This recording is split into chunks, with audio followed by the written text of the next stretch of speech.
الحمد لله نحمده ونستعينه ونستغفره ونؤمن به ونتوكل عليه ونعوذ بالله من شرور أنفسنا ومن أعمالنا من يهده الله فلا مضل له ومن يضلل فلا هادي له ونشهد أن لا إله إلا الله وحده لا شريك له ولا نظير له ولا مثل له ولا مثال له ونشهد أن سيدنا وسندنا وشفيعنا وشفيع أمرنا وحبيبنا وحبيب ربنا ومولانا محمدا عبده ورسوله أرسله الله إلى كافة للناس بشيرا ونذيرا وداعيا إلى الله بإذنه وسراجا منيرا أما بعد فأعوذ بالله من الشيطان الرجيم بسم الله الرحمن الرحيم الرحمن علم القرآن خلق الإنسان علمه البيان صدق اللہ۔ بزرگان محترم، برادران عزیز اور میری اسلامی بہنیں، تبارک و تعالیٰ نے دنیا میں انسان کی بقائے حیات کے دو ذریعے پیدا کیے ہیں۔ جب تک وہ دو ذریعے قائم رہتے ہیں تو انسان کے حیات اور زندگی قائم رہتی ہے۔ دو کے بعد کوئی تیسرا ذریعہ نہیں یا نظر آتا ہے تو ان دو ہی کی شاخیں ہیں، اسی کی برانچز ہیں، اسی کے ضمنی لوازمات ہیں، ورنہ اصل میں دو ہی ذریعے ہیں کہ جن کے ذریعے سے انسان اپنی اس زندگی کو قائم رکھتا ہے۔ ایک ذریعہ غذا کا ہے، ایک ذریعہ غذا کا ہے اور دوسرا ذریعہ دوا کا ہے۔ غذا کے ذریعے سے یہ اپنی زندگی کو بناتا ہے، صحت کو بناتا ہے، اور دوا کے ذریعے سے اپنی زندگی کو بچاتا ہے۔ کہ یہ دو ہی ذریعے ہیں، کبھی غذا کے ذریعے سے بقائے حیات کے اسباب اختیار کرتا ہے اور کبھی دوا کے ذریعے سے بقائے حیات کے اسباب اختیار کرتا ہے۔ اس لیے کہ اگر اس کی صحت ہے تو ظاہر ہے کہ غذا کا سلسلہ جاری رہتا ہے، اگر صحت نہیں تو دوا کا سلسلہ شروع ہو جاتا ہے۔ لیکن یہ دو ہی سورس ہیں، اس کی مختلف شکلیں دنیا کے اندر ہمیں نظر آتی ہیں کہ انسان دوا اور غذا کے ذریعے سے اپنی زندگی کو قائم رکھتا ہے۔ اور عجیب بات یہ ہے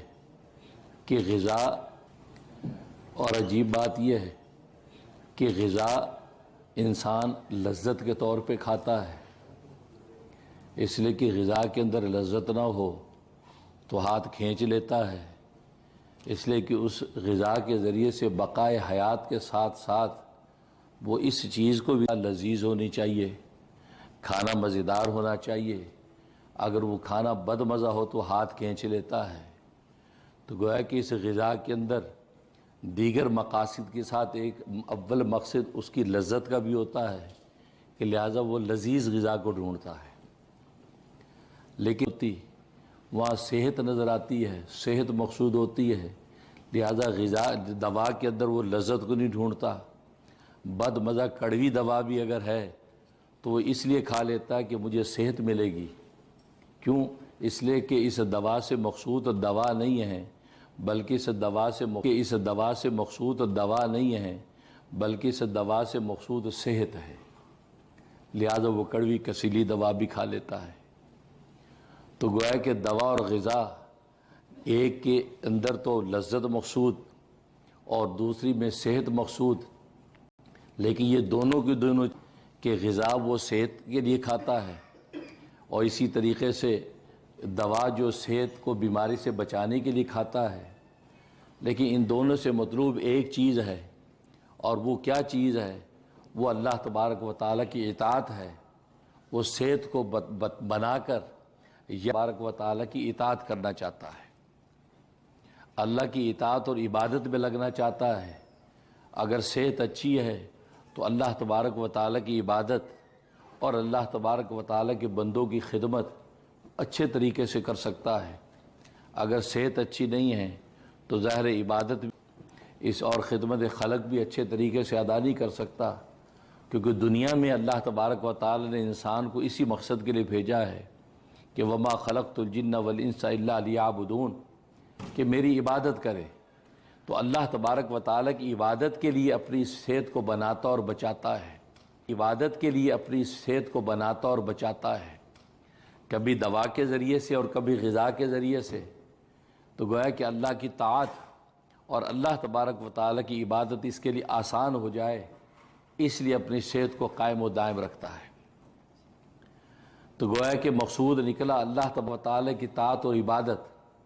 تو جب اس نیت سے انسان اپنی صحت کے اسباب اختیار کرتا ہے تو اس کا کھانا بھی عبادت بن جاتا ہے، اس کا پینا بھی عبادت بن جاتا ہے، اس کا پہننا اوڑھنا بھی عبادت بن جاتا ہے، اس کا سونا جاگنا بھی عبادت بن جاتا ہے، اس کا کاروبار کرنا بھی عبادت بن جاتا ہے، اس کا زراعت و صنعت کے سارے شعبے اختیار کرنا عبادت بن جاتا ہے، جب اس کے ذہن میں یہ ہوتا ہے کہ یہ صحت اور دولت اس لیے حاصل کرتا ہوں تاکہ اللہ تبارک و تعالیٰ کی عبادت اچھے انداز سے ادا کر سکوں۔ تو گویا کہ یہ تمام کی تمام چیزیں جو دنیا کے اندر انسان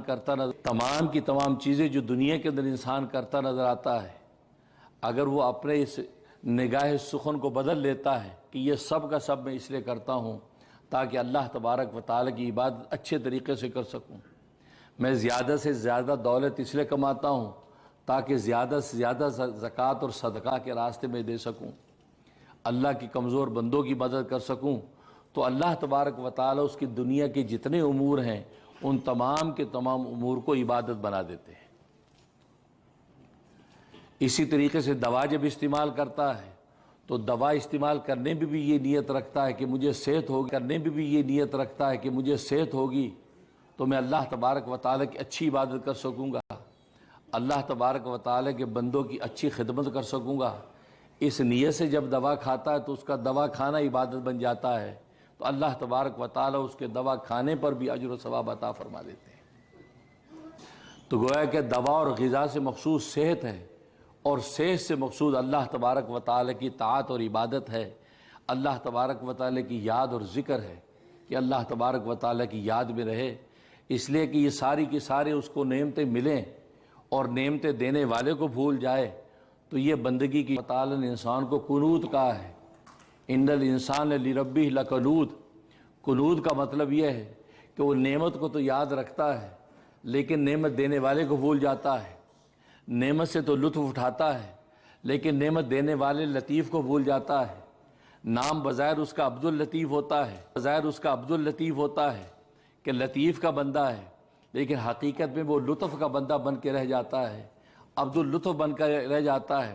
اس کو جہاں لطف نظر آتا ہے، جہاں مزے نظر آتے ہیں، اسی راہ کو اختیار کرتا ہے، بھلے لطیف اس سے ناراض ہی کیوں نہ ہو جائے۔ لیکن جب یہ حقیقت میں عبد اللطیف رہتا ہے کہ اس لطیف نے جو لطف و کرم اس پر کر رکھے ہیں، اس لطیف نے نعمتوں میں جو لطافت اور لذت پیدا کر رکھی ہے، جب ان نعمتوں کا شکر کر کے اللہ تبارک و تعالیٰ کی اس نعمت کو برتتا ہے تو اللہ تبارک و تعالیٰ اس نعمت کی استعمال کو عبادت بنا دیتے ہیں۔ اس لیے صحیح مسلم کی حدیث ہے کہ بندہ جب کھانا کھاتا ہے، کھانا کھانے سے پہلے بسم اللہ پڑھتا ہے اور کھانا کھانے کے بعد کہہ دیتا ہے الحمدللہ الذی اطعمنی ھذا الطعام ورزقنیہ من غیر حول منی ولا قوہ، جب یہ دعا پڑھ لیتا ہے تو فرمایا غفر لہ ما تقدم من ذنبہ، اللہ تبارک و تعالی اس کے پہلے سارے گناہ معاف کر دیتے ہیں۔ یعنی حالانکہ اس نے کھانا کھایا ہے، اپنی بھوک مٹائی ہے، لیکن کھانا کھانے سے پہلے اس خدا کو یاد کر لیا جس سے یہ نعمت عطا کی ہے، اور جب اس نعمت کو کھایا، اس نعمت میں لذت آئی، کھانے میں لطف ملا، اور تو اللہ تبارک و تعالیٰ کے لطف و کرم دیکھیں، وہ نہ صرف اس بندے کی بھوک کو مٹا دیتے ہیں، بھوک کے ساتھ ساتھ اس کے گناہوں کو بھی مٹا دیتے ہیں، فرمایا اس کے سارے گناہ معاف ہو جاتے ہیں۔ دو مسلمان بھائی آپس میں ملاقات کرتے ہیں، ایک دوسرے سے معانقہ کرتے ہیں، ایک دوسرے سے مصافحہ کرتے ہیں، نیت یہ رکھتے ہیں کہ ہم ایک دوسرے سے مصافحہ اس لیے کر رہے ہیں تاکہ میرا مسلمان بھائی خوش ہو جائے، مجھے اس کی احوال کی خبر ہو جائے، میں اس کی خیریت پتہ کر لوں، اس لیے اس سے مصافحہ کرتا ہے۔ فرمایا اس نیت سے جب وہ مصافحہ کرتے ہیں، ابھی ان کا مصافحہ الگ نہیں ہوتا، وہ ان کے معانقہ الگ نہیں ہوتا، اور ہاتھ ابھی ان کے جدا نہیں ہوتے کہ غفر لہما ما تقدم من ذنبہما، اللہ تبارک و تعالیٰ دونوں کے گناہ معاف کر دیتے۔ اب حالانکہ میل ملاقات انسانی فطرت ہے، دنیا کے رواج اور دستور ہے، لیکن نیت صرف یہ کر لی کہ میں اپنے بھائی کی خیریت پوچھوں کہ سب ٹھیک تو ہے، بس یہ نیت کی تو اللہ تبارک و تعالیٰ دونوں کے گناہ معاف کر دیتے۔ تو کہنے کا مقصد یہ، تو دنیا کے جتنے امور ہیں ایک نیری نیت کی وجہ سے اللہ تبارک و تعالیٰ اس کو عبادت بناتے چلے جاتے ہیں۔ بالکل اسی طریقے سے جب انسان صحت کو قائم رکھنا، آج لوگ اس صحت کے لیے بہت سے مصنوعی اسباب بھی اختیار کرتے ہیں، انسان جاگنگ کرتا ہے، انسان ٹریڈ مل پہ دوڑتا ہے، انسان جب وہ ویٹ اٹھاتا ہے، بس نیت یہ کر لے یا اللہ یہ صحت میں اس لیے بناتا ہوں تاکہ تیری عبادت اچھی کر سکوں اور تیرے کمزور بندوں کی خدمت اچھی کر سکوں، اس لیے میں صحت میں اس کی ساری ورزش کو عبادت بنا دیتے۔ یہاں تک کہ حدیث میں آتا ہے کہ جب کوئی شخص اپنے گھر سے کسی مریض کی عیادت کے لیے جاتا ہے کہ اس مریض کی میں نے عیادت کرنی ہے، تو فرمایا جب وہ اس کے مریض کی عیادت کے لیے جاتا ہے تو حدیث میں فرمایا کہ جب تک وہ واپس اپنے گھر نہیں لوٹتا 70,000 فرشتے اس کی مغفرت کے لیے دعا کرتے رہتے، اس کی بخشش کی دعا کرتے 70,000 فرشتے۔ یہاں تک کہ جب مریض کے پاس بیٹھا ہوتا ہے تو حدیث میں فرمایا کہ وہ جنت کے باغ میں ہوتا ہے، اور اللہ فرماتے ہیں میں اس مریض کے سرانے پر ہوتا ہوں، اس مریض اس کے لیے جو دعا کر دیتا ہے، اللہ تبارک و تعالیٰ فرماتے ہیں میں اس مریض کی دعا سن کے اس کے حق میں قبول کر لیتا ہوں۔ اس لیے لکھا ہے کہ مریض کے پاس جائیں، اس کی صحت کی جو دعا کریں، لیکن اس سے اپنے لیے بھی دعا کرائیں کہ آپ ہمارے لیے دعا کر دیں، ہمارے فلاں مشکل ہے، ہماری فلاں آسانی ہو جائے، مریض سے دعا کروائیں۔ اس لیے کہ مریض اس وقت اللہ کے پڑوس میں ہے، اللہ اس کے سرانے پر ہے، اور اس وقت جو مانگے گا اللہ تبارک و تعالی ہاتھ کے ہاتھ اس کو قبول کرے گا۔ تو معلوم یہ ہوا یہ عیادت کرنا دنیا کے ایک عمل تھا، لیکن صرف ایک نیت یہ کر لی کہ میں اس لیے عیادت کرتا ہوں کہ اس بھائی کی خیریت پتہ کروں، اس کے لیے دعائیں خیر۔ تبارک و تعالی اس پورے عمل کو اس کے حق میں ایسی عبادت بناتے ہیں کہ آسمان کے ملائکہ 70,000 ملائکہ اس کی مغفرت کی دعا کرتے رہتے ہیں۔ تبھی میں کہا کرتا ہوں کہ عام طور پر ڈاکٹرز لوگ اپنے ہاسپٹلوں میں راؤنڈ تو کرتے ہیں، مریضوں کے پاس جاتے ہیں، ایک کی خیر پوچھتے ہیں، دوسرے کی پوچھتے ہیں، تیسرے کی پوچھتے ہیں، تو گھر سے جب نکلے تو یہ نیت کر لے یا اللہ آج فلاں ہاسپٹل میں نے راؤنڈ کرنا ہے، میں ان سب کی عیادت کی نیت کرتا ہوں، تو عیادت کی نیت سے اپنے گھر سے نکلے گا تو شام واپس لوٹنے تک وہ اللہ تبارک و تعالیٰ کے 70,000 فرشتوں کی دعا لیتا رہے گا۔ اور وہ جس مریض کے پاس 2 منٹ کھڑا ہوتا ہے، خیری پوچھتا ہاں جی کیا حال ہے، کیسا ہے، اور اپنی نرس سے اس کی کیفیت پوچھتا ہاں جی بلڈ پریشر کتنا تھا، جی اس کی شوگر کیا تھی، آج اس کو فلاں ڈوز دے دی، تو جتنی دیر مریض کے پاس کھڑا رہے گا تو حدیث میں فرمایا کہ اس وقت تک وہ جنت کے باغ میں ہے۔ اور اس میں مریض کی کوئی شرط نہیں کہ مسلمان مریض ہے غیر مسلم مریض ہے، کیونکہ مریض ہے، غیر مسلم کی عادت بھی عادت ہی ہے، کیونکہ مرنے سے پہلے توقع ایمان موجود ہے، اس لیے اللہ تبارک و تعالی اس مریض کے پاس عیادت کرنے پر بھی اس کو 70,000 فرشتوں کی دعا عطا کر دیتے۔ تو کہنے کا مقصد یہ ہے تو انسان دنیا کے اندر غذا اور دوا کے ذریعے سے جو صحت حاصل کرتا ہے، اس صحت سے مقصود اللہ تبارک و تعالی کی طاعت و عبادت ہے۔ اب اس طاعت اور عبادت کے اندر رکاوٹ ڈالنے والی 2 چیزیں ہیں کہ انسان طاعت اور عبادت کے اندر جو رکاوٹ ڈلتی ہے وہ 2 چیزوں سے ڈلتی ہے، وہ 2 ایسی چیزیں ہیں کہ جس کا خود اللہ تبارک و تعالی نے ذکر فرمایا کہ یہ 2 چیزیں ایسی ہیں جو انسان کو غفلت میں ایسا ڈالتی ہیں کہ وہ اللہ تبارک و تعالی کی طاعت سے غافل ہو جاتا ہے۔ یہاں تک کہ وہ اللہ تبارک و تعالیٰ کو ایسا بھولتا ہے کہ حتیٰ کہ اللہ تبارک و تعالیٰ بھی اس کو بھلا دیتے ہیں۔ جب اللہ تبارک و تعالیٰ بھلا دیتے ہیں تو پھر اس کے لیے یاد دہانی کی اب کوئی گنجائش نہیں رہتی۔ اور وہ دو چیزیں کیا ہیں؟ قرآن کریم نے کہا کہ ایک مال اور دوسرے اولاد۔ اللہ تبارک و تعالیٰ کی طاعت و عبادت سے بندے کو غافل کرتی ہیں۔ مال بھی بندے کو طاعت اور عبادت سے غافل کرتا ہے۔ انسان مال و دولت کی چھنکار کے اندر ایسا غافل ہوتا ہے، ایسا جناب اس کھانے اور کمانے میں لگا رہتا ہے کہ وہ مال عطا کرنے والے منعم کو بھول جاتا ہے۔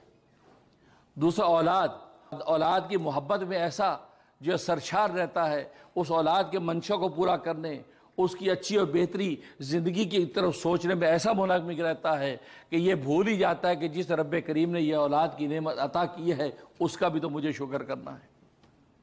اس لیے قرآن کریم میں اللہ تبارک و تعالی نے یہ شکایت کی یا ایھا الذین آمنوا، اے ایمان والو، لا تلھکم اموالکم ولا اولادکم عن ذکر اللہ، کہ تمہارے مال اور تمہاری اولاد اللہ کی یاد سے تمہیں غافل نہ کریں۔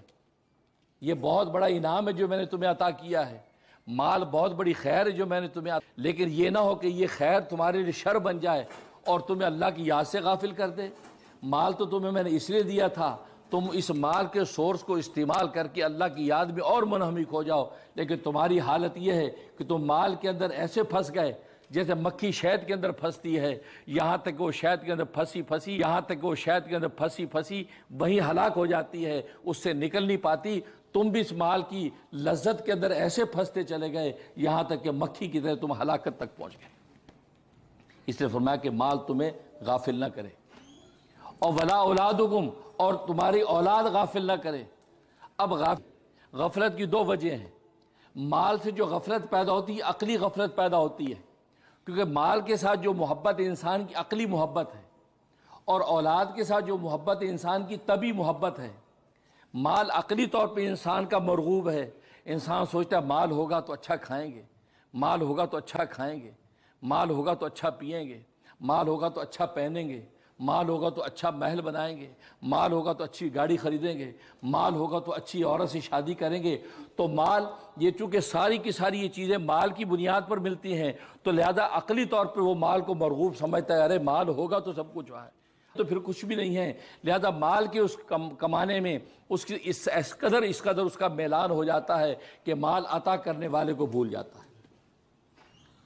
اس لیے مال کو مال کہتے ہیں، کیونکہ مال کا لفظ میلان سے ہے۔ میلان کا مطلب یہ ہے کہ انسان کی طبیعت ادھر مائل ہوتی ہے، اور مال ایک ایسی چیز ہے کہ اس کی طرف انسان کی طبیعت مائل ہوتی ہے، انسان کی طبیعت کا میلان اس کی طرف رہتا ہے۔ لہذا ہر وقت انسان مال پر نگاہ رکھتا ہے کہ میری پروموشن کیسے ہو سکتی ہے تاکہ مال بڑھے گا، مجھے اگلا عہدہ کیسے مل سکتا ہے تاکہ مال بڑھے گا، مجھے وہ سیٹ پر مجھے چیک ملے، وہ تو گویا کہ مال اس کے دماغ میں گھومتا ہے۔ تو مال کے اندر میلان ہے، انسان کی طبیعت ادھر مائل ہوتی ہے، اس میلان کی وجہ سے انسان مال کی طرف جھکاؤ کرتا ہے۔ اور اللہ تبارک و تعالی نے مال کو ایسی آزمائش بنایا، ایسا بے وفا دوست بنایا کہ یہ جب تک تمہارے پاس رہتا آپ کے کسی کام کا نہیں ہے، آپ کے $100 جیب میں ہے، کسی کام کے نہیں ہیں۔ جب تک یہ نکل کے کسی دوسرے کی جیب میں جا کے آپ سے بے وفائی نہیں کریں گے، اس وقت تک آپ کو نفع ہی نہیں دے سکتے۔ آپ جیب میں $100 لے کے جی دو روٹیاں دینا، ہاں جی پیسے، یار پیسے، روٹی اس وقت آپ ہاتھ میں نہیں آئے گی جب تک اس بے وفا دوست کو نکال کے اس کی جیب میں نہ ڈالیں گے۔ تو اس کی نیچر میں اللہ نے بے وفائی رکھی ہے، یہ آپ کے پاس خزانہ بن کے پڑا رہے، آپ کے کسی کام کا نہیں ہے۔ آپ بلینئر تو ہوں گے، ملینئر تو ہوں گے، لیکن ایک روٹی وہ مال آپ کو نہیں دلا سکتا جب تک یہ بے وفائی کر کے دوسرے کا نہیں ہو جاتا، کسی کام کا نہیں ہے۔ جب یہ دوست اتنا بے وفا ہے، اس کی گھٹی میں ہی جو اللہ تبارک و تعالیٰ نے بے وفائی رکھی ہے، اس سے محبت کرنا حماقت کے علاوہ کچھ نہیں ہے۔ احمق ہوگا جو اس سے محبت کرے گا، ہاں ضرورت کا تعلق اگر رکھے گا تو یہ کامیاب ہو جائے گا۔ جہاں ضرورت ہوگی کھل کے مال خرچ کرے گا، جہاں ضرورت ہوگی کھل کے مال خرچ کرے گا، جہاں ضرورت نہیں وہاں مال کو ہولڈ کرے گا۔ بس ضرورت کا تعلق اس کے قائم رہے گا تو اللہ تبارک و تعالی اس مال کو آپ کے لیے ایسا نافع بنائیں گے، اس مال کے ذریعے سے دنیا میں بیٹھ کے آپ جنت کو خرید لیں گے۔ چنانچہ صحابہ نے اس مال سے جنت خریدی نہیں، مال لٹایا، جنتی رضی اللہ تعالیٰ نے مال لٹایا، نبی نے دنیا میں جنت کی بشارت دے دی۔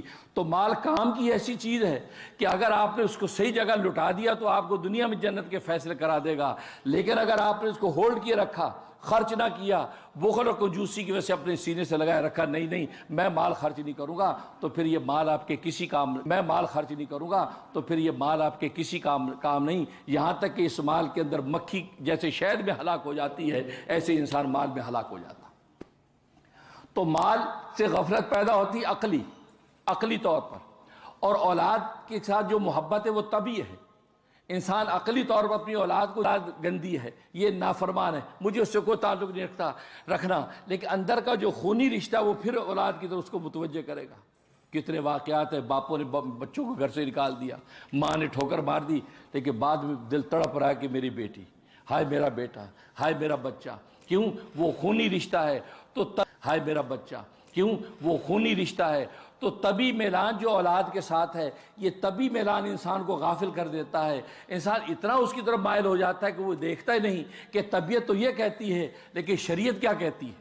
بس یہ تقابل آتا ہے تو وہ طبیعت پر جو وہ شریعت کو غالب نہیں کرتا، بلکہ اپنی اولاد کے لیے وہ کر دیتا ہے کہ جو اللہ تبارک و تعالیٰ کی شریعت اس کی اجازت نہیں دیتی، یہاں تک دنیا میں اس کے لیے ہلاکت کا فیصلہ ہو جاتا۔ تو گویا کہ یہ دو چیزیں ہیں جو اللہ کی اطاعت اور عبادت سے روکتی ہیں، ایک مال وہ اپنے عقلی میلان کی وجہ سے، اور دوسری اولاد اپنی میلان کی وجہ سے، اور دوسری اولاد اپنی طبی میلان کی وجہ سے وہ اللہ تبارک و تعالیٰ کی اطاعت سے روکتی ہیں۔ اور یہ ایسا طبی میلان ہے، یہ انبیاء کرام علیہ الصلوۃ کے اندر بھی موجود، کہ جن کو اللہ سے حضوری کا مقام حاصل ہوتا ہے وہ بھی اپنی اس طبی میلان کو روک نہیں پاتے۔ چنانچہ حضرت نوح علیہ السلام ہے، حضرت نوح علیہ السلام عقلی طور پر دیکھ رہے ہیں کہ بیٹا نافرمان ہے، کفار و مشرکین کے ساتھ ملا ہوا ہے، اور وہ میرے راہ ہدایت پہ چلتا نہیں ہے، اللہ تبارک و تعالیٰ کا باغی ہے، لیکن پھر بھی وہ اندر کا جو طبی میلان ہے وہ پھر بھی وہ ابلا، اور یہ کہہ بیٹھے کہ اللہ یہ میرا بیٹا ہے، یہ میرا بیٹا، مجھے اللہ یہ میرا بیٹا ہے، یہ میرا بیٹا، مجھے اس کو تو بچا دے۔ اللہ نے ڈانٹ دیا، نہیں یہ تیرا بیٹا نہیں، یہ تمہارے اہل میں سے نہیں ہے۔ کیوں؟ کیونکہ انہو عمل غیر صالح، اس لیے کہ اس کا جو عمل ہے وہ برا عمل ہے، وہ صالح عمل نہیں ہے۔ اب دیکھو پیغمبر ہے، یہ اولاد کی وجہ سے انسان بہت سے ایسے کام کر جاتا ہے جس سے اللہ اس کے رسول ناراض ہو جاتے ہیں۔ تو قرآن نے کہہ دیا یا ایھا الذین آمنوا، اے ایمان والو، لا تلھکم اموالکم ولا اولادکم عن ذکر اللہ، اللہ کے ذکر سے یہ دو چیزیں ہی ہیں جو تمہیں روکیں گی، ان میں سے کوئی چیز تمہیں اللہ سے ذکر سے، یہ دو چیزیں ہی ہیں جو تمہیں روکیں گی، ان میں سے کوئی چیز تمہیں اللہ سے ذکر سے روکے نہیں۔ تمہاری اولاد بھی ہو پھر بھی خدا کو یاد کرو، تمہارے پاس مال ہو پھر بھی خدا کو یاد کرو۔ اس کا طریقہ یہی ہے کہ مال کا صحیح سے جب انسان حق ادا کرتا ہے، مال کا صحیح سے حق ادا کرتا ہے، جہاں انفاق کا حکم وہاں انفاق کرتا ہے، جہاں انفاق اور امساک یہ دو رویوں کے ساتھ جب مال کو لے کے چلتا ہے تو اللہ تبارک و تعالیٰ اس مال کو اس کے لیے دنیا میں راحت بنا دیتے ہیں۔ اسی طریقے سے اولاد کی جو تربیت ہے اس کو دیکھتا ہے کہ اولاد کا ارتقاء کس میں ہے اور بقا کس میں ہے۔ بقا و ارتقاء دو چیزیں دیکھتا ہے، بقا تو اولاد کی، بقا و ارتقاء دو چیزیں دیکھتا ہے، بقا تو اولاد کی اس میں ہے لیکن ارتقاء اس کی ترقی اس میں ہے۔ اب اس کے اندر جب تقابل کرتا ہے وہ سوچے نہیں، اس اولاد کی ترقی جس میں ہے مجھے وہ راستہ اختیار کرنا ہے۔ جب وہ ترقی کا راستہ اختیار کرتا ہے تو اللہ تبارک و تعالیٰ اس کی بقا بھی عطا کر دیتے اور ارتقاء بھی مل جاتا ہے۔ آپ کو پتہ ہے ابراہیم علیہ السلام خواب دیکھتے ہیں کہ اپنے بیٹے اسماعیل کو ذبح کر رہے ہیں،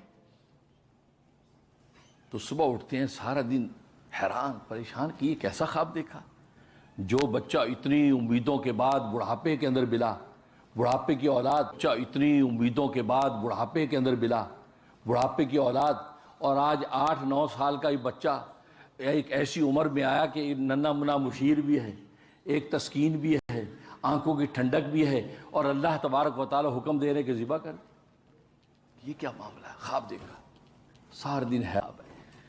اس لیے 8 ذی الحجہ کو یوم ترویہ کہتے ہیں، شک کا دن۔ یہ شک میں رہے کہ یہ رحمانی خواب ہے کہ شیطانی، یوم ترویہ۔ پھر اگلی رات جب سوئے ہیں تو پھر یہ خواب دیکھا صبح اٹھے تو ان کو سمجھ میں آ کے یہ خواب رحمانی ہے شیطانی نہیں ہے. اسے اس دن کو یوم عرفہ کہتے ہیں.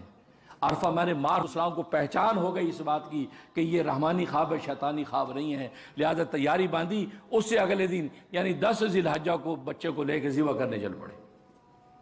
صرف خواب دیکھا ہے. یہ عاشقوں کی بات ہے. پلٹ کے پوچھا نہیں اللہ میاں میں نے یہ خواب دیکھا ہے, کیا یہ خواب سچا ہے؟ یہ آپ ہی اللہ میاں میں نے یہ خواب دیکھا ہے, کیا یہ خواب سچا ہے؟ یہ آپ ہی کی طرف سے ہے. میں ذرا میک شور کر لوں, یہ نہ ہو کہ میں بچوں کو ذبح کر بیٹھوں جیسے آج ہم لوگ کرتے ہیں. کتنے لوگ ہیں جن کو رسول اللہ صلی اللہ علیہ وسلم خواب میں آ کے کہہ دیتے داڑھی رکھ لے, داڑھی رکھ لے, میرے جیسا نورانی چہرہ بنا لے. مجھے کہا نبی خواب میں آ سکتے ہیں؟ ہاں یہ میں نے دیکھا, نبی نے کہا ہے بس رکھ لو بھائی. بس دعا کریں, بس بیوی نہیں مانتی. حضرت دیکھے بس وہ بیوی نہیں مانتی, وہ کہتی نہیں وہ بس بالکل ملا ملا لگو گے تم. اور ہماری دادی کہتی جی وہ جو داڑھی رکھ کے, اور ہماری دادی کہتی جی وہ جو داڑھی رکھ کے تو پورا ڈاکو لگتا ہے. وہ دیکھا ہوا ہوا ہو گیا. کیوں؟ عشق نہیں ہے. وہاں عشق ہے.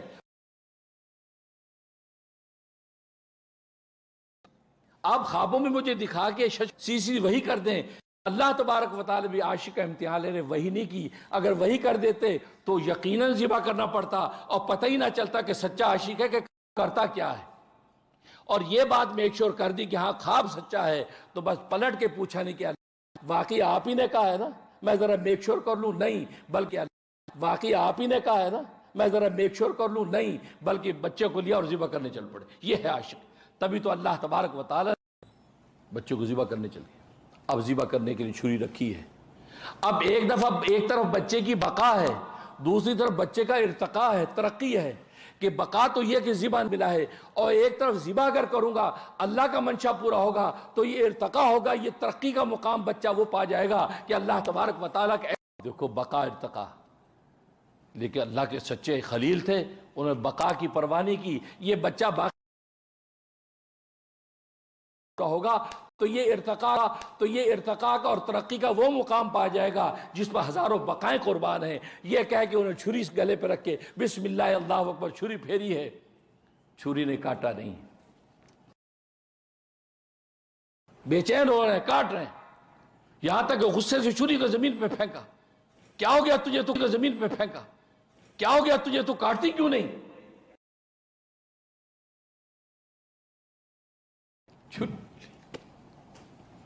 چھری بول پڑی, اے اللہ کی خلیل, اے اللہ کی خلیل, میں کاٹوں لیکن تیرا رب چاہتا ہے کہ میں نہ کاٹوں. یا تیرے رب کی سنوں, اللہ اکبر, تیری سنوں یا اس کو تیز کیا. پھر سمجھ گیا کہ اللہ تبارک و تعالی یہ جو میں نے ارتقاء کی نیت کی کہ اللہ کے نام پہ اس کو قربان کرنے کی نیت کی ہے, اللہ تبارک و تعالی وہ ترقی کا مقام بھی اس کو عطا کر دیں گے. میرے اس عمل کو عبادت بھی قیامت اور میرا بچہ بھی باقی رہے گا. وہی ہوا جب ذبح کیا ہے, خوش ہو گیا کہ ذبح ہو گیا. دیکھا یہ کیا, یہ تو دمبا پڑا ہے. مینڈا ذبح ہو گیا, مینڈا ذبح ہو گیا.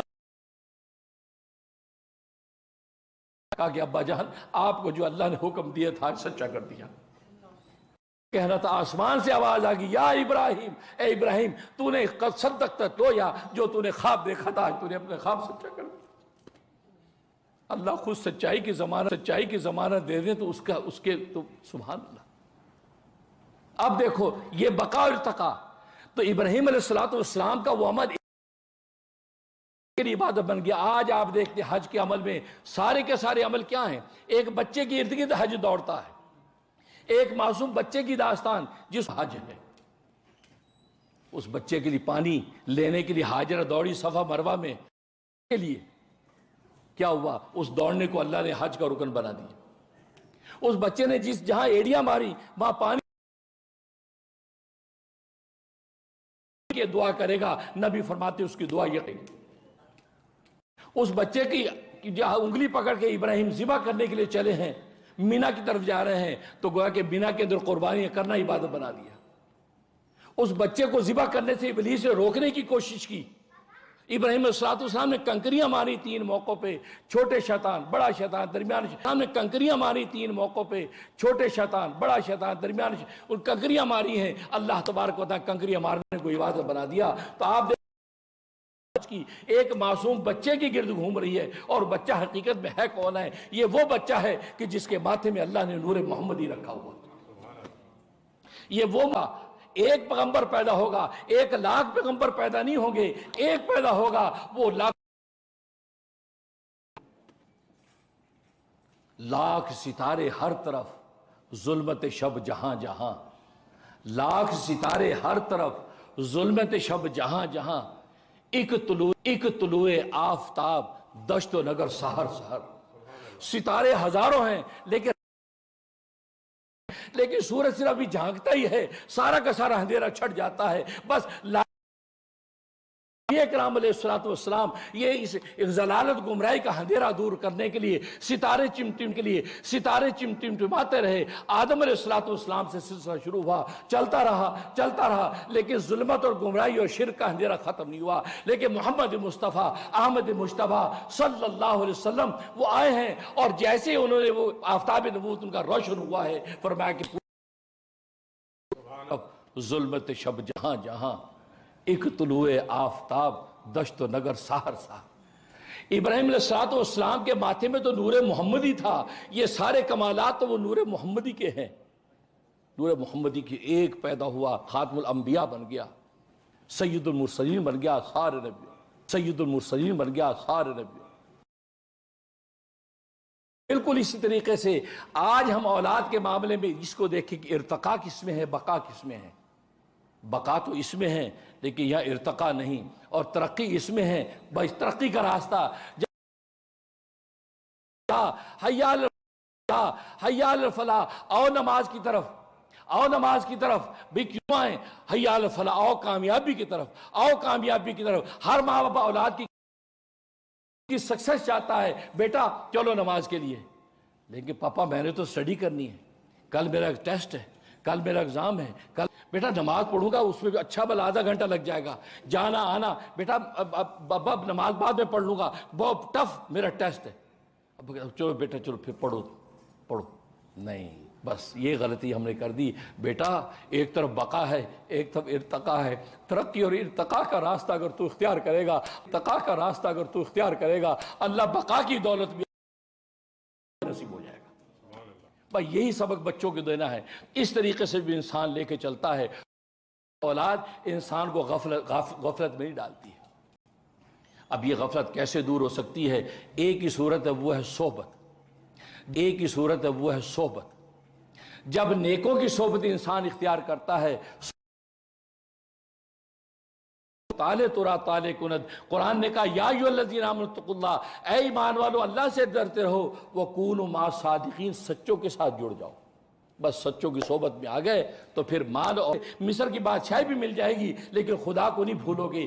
سلیمان علیہ السلام کی طرح ایسی شاہی ملے گی، قیامت تک ایسی کسی کو نہیں ملے گی. ایسی شاہی کو بھولو گے نہیں. بس یہ کیفیت جب حاصل ہو جائے گی، مال اولاد بھی نصیب ہوگی اور آخرت کا خیال بھی. اللہ سے دعا ہے کہ اللہ تبارک و تعالی عمل کرنے کی توفیق عطا فرمائے اور ہمیں بقا و ارتقاء اس کی جو حقیقت ہم پر کھول دے، تو انشاءاللہ دنیا میں ہمیں جنت کا مزہ آ جائے گا. آمین یا رب.